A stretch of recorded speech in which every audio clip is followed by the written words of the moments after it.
What up, B Squad? It is your boy JB, and we are here today, you guys, with a brand new review for Tyler Perry's Sistas. This is season 5, you guys, episode 13. This episode is titled Truth Is, you guys. So, before we go ahead and get into it, if you guys are watching this video or any other video on the channel and you guys aren't subscribed yet, then I'm gonna need you guys to do me a solid favor and stop taking me out on this date and then having me pay for it at the end of it. You guys know the routine. You can do me that favor by liking the video, subscribing to the channel, and also by turning on your post notifications, you guys. And with that out of the way, without further ado, let's go ahead and discuss Tyler Perry's Sistas, shall we? All right, you guys, so this episode, it opens up where the last one left off. You guys remember in last week's episode, we ended with Bio telling Sabrina that, with her taking the money for bail, that she now owes him. He wants, sexual favors. He wants her to marry him, right? And be a part of his tribe of women that he's married to back in his home country. Because in his home country, it is very much so legal. And I was thinking to myself, Sabrina, why don't you seriously say to this man, we are not in your home country, so what is legal over there is not legal over here. So get your ass out of my apartment. But no, Sabrina said, this can't be serious. I was like, Sabrina, show him the door. Please and thank you. Show him the door. So he then continued on, and I'm like, Sabrina, why are you listening to this? He's like, my mom, I called her, and she was going to get the biggest goat and, have it for a feast. I was like, okay, who cares? Sabrina, tell him to walk out your door. She's like, well, I have to go to my friends, my friends. I was like, Sabrina, tell this man to leave. She never said leave. So then he was like, well, if you don't marry me, I'm going to have your bail revoked. She said, okay. He said, are you serious? She said, if that's what you have to do it. So he picked up the phone. He called his mom, right? It's like, yeah, mom. She said no. And so he hung up the phone. He was like, yeah, I was just trying to get my green card. I was like, excuse you? So you were just trying to get a green card? Okay. I knew something was up with you, right? But then he hung up the phone. He said his mom told her that Sabrina is selfish and, evil. I was like, well, how about you tell your mama F-U-C-K her? Because who cares what your mom has to say? So then he says, you know what? It wasn't even my mom that I called. I was like, well, whoever you called, I really couldn't be bothered to give a fuck, right? So he was telling Sabrina that, with her, he basically was calling her a typical American because I guess he's saying that she looks at him one way, because he's African. Well, sir, how else is she supposed to look at you when your attorney won't help Maurice and you know that Maurice is gay? It does look like you're homophobic, right? So after that, he says, the reason why he doesn't like, it's a multitude of reasons why he doesn't like Maurice. I was like, but you don't know the man, so it's got to be the more visible one that you don't like the fact that he's gay. So yeah, he called Sabrina narrow-minded and he left. And Sabrina's like, wow, I feel red. I was like, you know what, Sabrina? Actually, you kind of did get red, but I mean, I'm still not featuring Mr. Bio. He can go straight to, hell away and go away, right?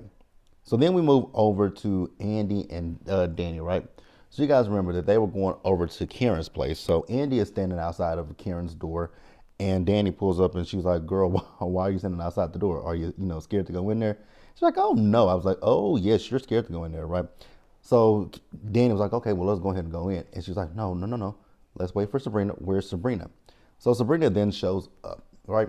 So when Sabrina showed up, Andy was telling them how Karen came down to the, law office, and she just wasn't herself, right? I was like, because the woman is delusional. The woman is batshit crazy. The woman is obsessed with Zach. I mean, there are so many reasons why Karen is acting the way that Karen is acting, right? So Andy then tells them that Karen said that the baby is Zach's, right?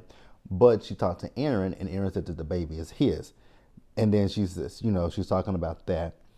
And Karen overheard them, and she's like, y'all just gonna sit out here and talk about me or come in? So they went inside. So Karen asked them, why are y'all here? I was like, well, hello to you too, you rude bitch. Like, y'all, and I'm not calling Karen a bitch, I'm just saying hello to you, y'all know. Don't get offended by it. So Karen says that, she has reached out to the doctor to, tell the doctor how she's having her ups and her downs. And I was so glad that Danny said it. So we're going to put this on the pregnancy. I was like, thank you, Danny. Like, I'm just stuck on that. So we're going to continue to sit here and just pretend like Karen's mood swings and her being batshit crazy, as Danny said, has anything to do with this baby. Karen is not but few weeks pregnant at this point, right? If Hayden and Tamara had knew each other for, we're gonna talk about that.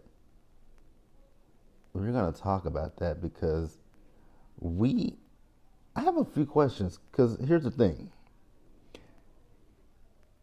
it don't feel like any time has passed with Karen being pregnant, but with Tamara and Hayden, they've known each other for 2 weeks. But Karen has been, so I'm assuming Karen is a month pregnant at this point. I'm assume Karen is at this point 1 month pregnant, or is she? I don't know, and I don't care. She's got to be at least a month.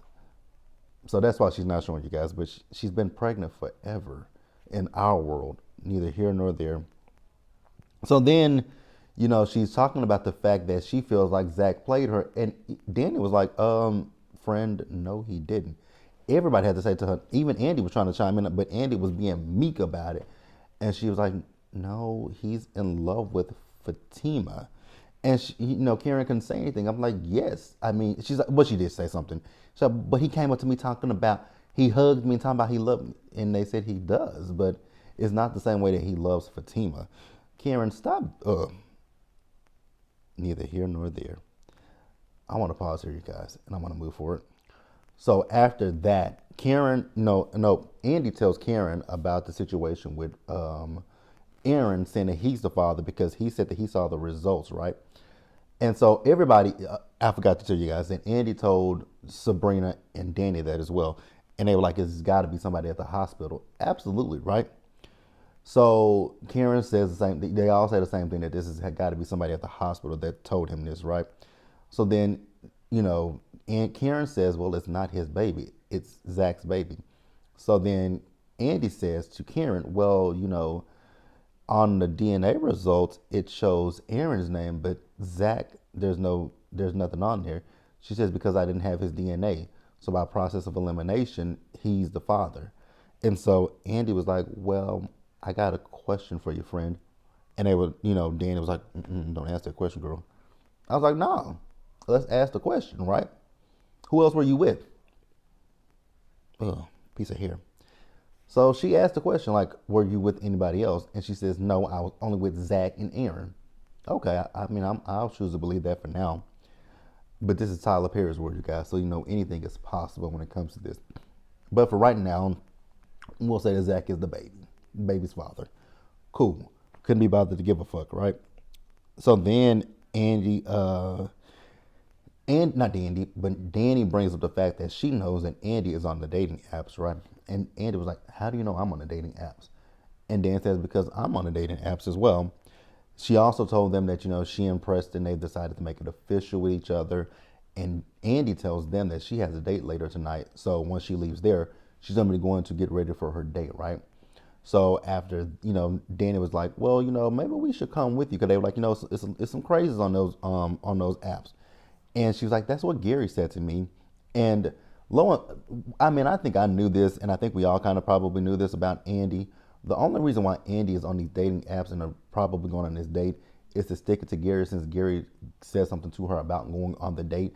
It's literally sticking it to Gary. And I was like, oh my God, Andy, you're draining and you're annoying. Like, the things that you do is just stupid, to be quite honest with you, right? So they were like, yeah, we're going to go with you because, Danny was like, Jonah. So, yeah, I feel safe if we go with you. So that's that. They're going to go. So after they left, before they left, Andy asked for an apology from Karen, and so did Danny. And she said, okay, fine. I apologize to you bitches. I was like, you bitches? That ain't an apology, ho. I'm like, say, I'm sorry. Because you definitely owe Andy an apology. Do I think Andy probably straddles the fence a little bit when it comes to her friendship with Karen and Fatima? Yes, I do. I definitely do. I don't think that Andy is neutral at all when it comes to that friendship. I think that she's like a ping pong ball. Boom. she's like a ping pong ball going between both of the two. So let me know what you guys think in the comment section about that as well. So next up, you guys, we move over to the police station, right? So you guys remember that the DA wanted for Logan to call Q now to the police station, right? So Q shows up to the police station, and the DA is telling Q that, yeah, we know that you lied about Maurice and Sabrina. And he was like, no, they did it. And the DA was like, they did not do it. You're straight up lying, right? So the DA tells him, you're lying, and I'm going to revoke everything that I promised you. So you're going to be going back to jail. And once again, Q is still trying to say that, Maurice and Sabrina did it. But the DA is like, yeah, you lied to me. Bring the officers in, take him down to his cell. You're going to sit in your cell. You're going to sit in here until, your court case, right? He also told him that his co-conspirators had flipped against him. I was like, wait a minute, run that back. Run that part back, because I know I heard what I heard. He said that the co-conspirators, the people who were working with whatever his name is, Q, right? They flipped on him. If the co-conspirators flipped on him, then what was the purpose of this whole situation with Maurice and Sabrina? Like, I just never got it. And here's the thing. I don't know if Tyler forgot this or not, but remember, the DA, which I feel like this is a different DA. I could be wrong, but the DA, remember, the DA had a huge issue because Andy represented his ex-wife and got his ex-wife the money in the divorce. What happened to that? Because that was part of it as well, that he was coming after Sabrina because of Andy, but now he's flipped it and he knows that they're innocent. But then, like I just said a few minutes ago, the co-conspirators, they have flipped on Q. I was like, what? When did the co-conspirators flip? Because y'all never once mentioned this, because y'all have been gung-ho about taking Sabrina and Maurice down. And y'all tried to give Maurice y'all really more so specifically wanted Sabrina. Y'all wanted Sabrina for so long. And so when they took you to his cell, the DA told Logan, you owe Sabrina and Maurice an apology. He was like, well, I was just doing my job. Okay, you were just doing your job, but you were willing to lock up two innocent people who told you that they did not do it. And because of that, they both have lost their jobs. So we don't even know if Sabrina and Maurice are going to be able to go back to the empty bank of trust. Shout out to Misha for that one. We don't even know if they're going to be able to go back to the bank and get their jobs back. So, you just doing your job is BS. I was like, yeah, please get this off my screen, because I was kind of frustrated and irritated and annoyed with it. But because it's like, huh? But yeah, you guys, let's pause here and move forward. All right, you guys, so next up we see Zach and Fatima. So you guys remember that Zach and Fatima, they're getting ready to head over to Heather's place, right? So Zach is, kind of feeling a little antsy about going over here and what he'll see when he get there. And Fatima is basically telling him just to calm down, right? So Fatima also feels bad on her side. And I was like, why do you feel bad about the situation with Hayden and Tamara? That ain't got nothing to do with you. And I'm so glad that Zach told her, don't worry about that. I was like, exactly. Don't worry about Hayden. Hayden is a big boy. He'll be fine. And so that's where that ended. And then let's just go ahead and wrap them up. So they did pull up to the house, right, where whatever her name is, Heather lives, right? So the nosy neighbor was outside, and she was telling them how Heather has different men in and out of that apartment. And, she called child welfare, so someone will be there the next day. She asked who Zach and Fatima were. He said, I'm the father. She says, I knew that. She says, but who are you? And so he says that Fatima is his wife. And she's like, so you cool with this shit? I was like, man, what does it have to do with you? She's like, yeah, because I couldn't be cool with this baby mama shit. I was like, man, that ain't got nothing to do with you. So then at one point they heard screaming coming from upstairs. And, the woman says, he up there beating his ass. So they ran up there, and then Zach beat on the door, and the guy answered the door, and Fatima was like, Zach, let's go. So Zach walked away, but then you hear this little boy screaming again. So Zach bust through the door and just commenced to beating that man's behind, and that was where the episode ended, you guys. But let's pause here. Nope, let's just keep going. I don't even need to pause, because we're gonna wrap it up. Andy, you guys. So you guys remember I told you earlier that Andy was going on a date. That dress that Andy had on, it was hideous as hell. Lil Bo Peep, I don't know what that is. So she got there to the bar where she's going for her date. Now, coincidentally, this bar that she's going to is the same bar that guy from the airport told Danny that he would be at, if she wanted to come and see him. So Andy meets up with this guy. His name is Jason, right? I think he's a former NFL player. I don't know, don't care, right? So they sit down. He's surprised that Andy looks the way that she does because he had previously been on a date, and the woman that he went on a date with, she was a catfish. So his friends had to talk him into doing this second date. Then we see the guy from the airport. I think his name is Tony, right? He shows up remember, this is the same bar. So he shows up. He sees Danny. Danny was like, pump your brakes, nigga. I didn't come here because of you. My friend is on a date here. He's like, huh, you're a friend, huh? Where is your friend? She says, oh, she's right there. And because she was like, they came on a date to make sure that her friend was good. He was like, so, and also Sabrina sat beside her, right? So he offered to buy them a drink. Danny says, no, the thing that's kind of bothering me with this Tony guy is the fact that he ear hustled into her conversation. This is part of the, like, for me, when it comes to my car and my phone, I do not attach my Bluetooth to my car. Or even if when I'm talking on the phone, I will either have my AirPods in or something in my ears so that way you can't hear my damn conversation, because I've been up to, oh no, I've driven by people's cars who are attached to their Bluetooth. I'm like, damn, you literally can't hear that phone conversation, right? I don't want that. And especially for a creep like this man who overhears Danny's conversation, it's just weird as hell, right? So the guy, so Tony talked his friend Jason into going into the second date, right? And then they introduced another friend of his named Rich, right? And I didn't understand this scene at all. Had no understanding of this scene. So Rich, Tony, Jason, all three of them were previously married, but I guess they're divorced, and they say that they are just living. I was like, so that means y'all are just being hoes, because I that's all I caught was hoes, hoes, hoes, hoes, hoes, hoes, hoes. So after that, where are we at? Oh, okay. Next up, Aaron and Karen. Now, when the girls left, Karen called Aaron to come over, right? Aaron answered that phone. She said, can you come over? He said, yes. I was like, oh my God, does this man have no shame? He doesn't. Aaron showed up to that apartment quick, fast, and into her. I was like, damn, were you outside? He probably was. So Karen came in. She thanked him for, all his help. And he told her that the salon, it doesn't look that bad, that, she could be back up and running pretty soon. And he also offered to give her the money. She says, no, thank you, right? And so he asked her why. And I was like, sir, don't nobody want no money from you, because he knows that she turned down the money from Zach. If she turned it down from Zach, why do you think she'll take it? Never mind, Aaron, never mind. So she told him that starting today, she wants to be single. And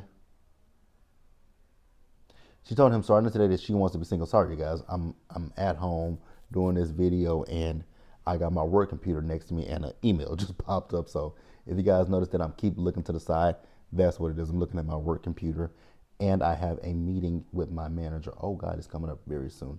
So we need to wrap up this episode, you guys, so I can edit this and get it up. So after that, let's get back into it. So Karen asked him who told him that he was the father. He said nobody. He said he saw the results. She said, you saw the results. So she has the results with her. She took him out and gave him to Aaron. So you guys, the results that they said 99.9%, right? Aaron only read that part, and it says 99% that he's not a match, right? So he felt the way. He got in his feelings. He was upset, and he was a little hurt. So she then told, like I said, she told him that she wants to, be single starting today. He's like, but I told you, Karen, regardless of if the baby was mine or Zach's, I wanted to be there to raise the baby with you. I love you, Karen. I want to have a baby with you, Karen. I was like, oh my God, Aaron, pick up your dignity, sir, because you have no dignity at this point. You look foolish. You look foolish as hell, right? Because the woman doesn't want you. I don't understand Aaron. Karen has been going back and forth between you and Zach for God knows how long at this point now, right? And I do feel like Karen just uses you to when she can't have Zach. I don't think Karen ever wanted you. I also feel like it was pity with Karen because of the situation that happened with your ex-wife. I'm so sorry. I feel that way. But that's the episode, you guys. Please let me know what you guys thought about it down in the comment section below. Subscribe to the channel, you guys. Turn on your post notifications and share the video, you guys. And until the next time, please stay safe out there. Take care of yourselves. Wash your hands. Be blessed. And I'll catch you guys in the next one. Bye, guys.